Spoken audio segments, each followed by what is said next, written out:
Watch this saw blade bite into this premium piece of oak. If that post is cut even an inch too short, you've just wasted an expensive piece of material and guaranteed a failed building inspection. To get this right, you don't need guesswork. You need the exact math that trim carpenters use to find the perfect starting newel post height before making a single cut. You only need 5 tools to do this: a tape measure, a straight edge, a speed square, a miter saw, and a calculator. Spending 5 minutes to calculate these precise measurements will save you hundreds of dollars in ruined materials and will guarantee a structurally sound installation. Building codes require handrails be mounted between 34 and 38 inches. Find your municipality's exact legal target height. These cross-section diagrams also mandate strict dimensions to ensure the railing is graspable, impacting how it joins the post. Locking in these exact legal height and graspability targets is the non-negotiable foundation. They dictate all the math we are about to do.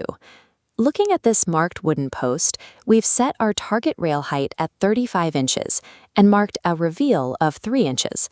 The reveal is simply the aesthetic distance from the top of the post square block down to where the handrail actually attaches. But a stair post must be inherently longer than a flat landing post. This extra length accounts for the drop-off of the steps, a physical gap known as the slope difference. To find this gap, lay a long straight edge directly across the tips, or noses, of the first few stair treads. This simulates the exact angle your handrail will follow.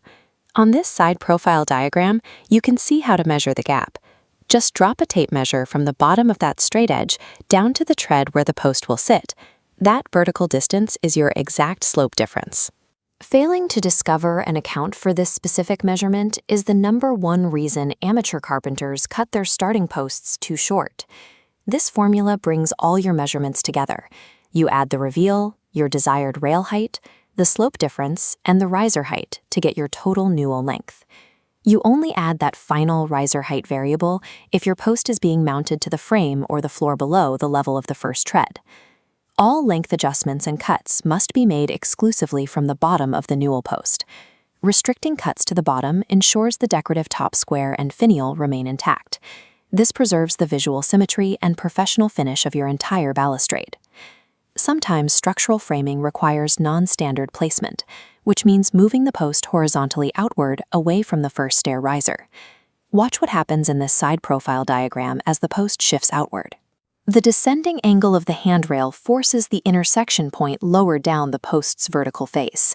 Because of this drop, the post must be cut shorter to match the new intersection point perfectly. To adjust for this, you need 3 numbers: the stairs rise, the stairs run, and the total distance the post moved outward. Here is the formula you need. Divide the rise by the run, then multiply that by the distance moved. The result is the exact height you need to subtract. Take that resulting number and subtract it from the standard post length we calculated in the previous step. Mastering this adjustment formula frees you to place the post wherever the structural framing dictates, without ever having to guess where the rail will eventually hit. Now you are ready to mark your wood. Measure your final calculated length starting from the top of the post's block, ignoring any decorative finials above it, and pull your tape down towards the base. Use your speed square to carry that mark accurately across all 4 sides of the post. In this close-up, the blade lines up perfectly with the mark. Make a clean, square cut through the base to sever the bottom block. This single, confident cut is the exact moment your theoretical math transforms into a physical, load-bearing structural component. Look at this starting newel post sitting flush on the floor. Standing your cut post up in its final designated location allows you to dry fit the piece against the bottom tread. To verify your math, lay the straight edge back across the stair noses. It should perfectly intersect the post exactly at the pencil reveal mark you made in step 1. From here, you can move on to the next phases of construction, notching the post, bolting it securely to the frame, and calculating the height for any transitional newel landings.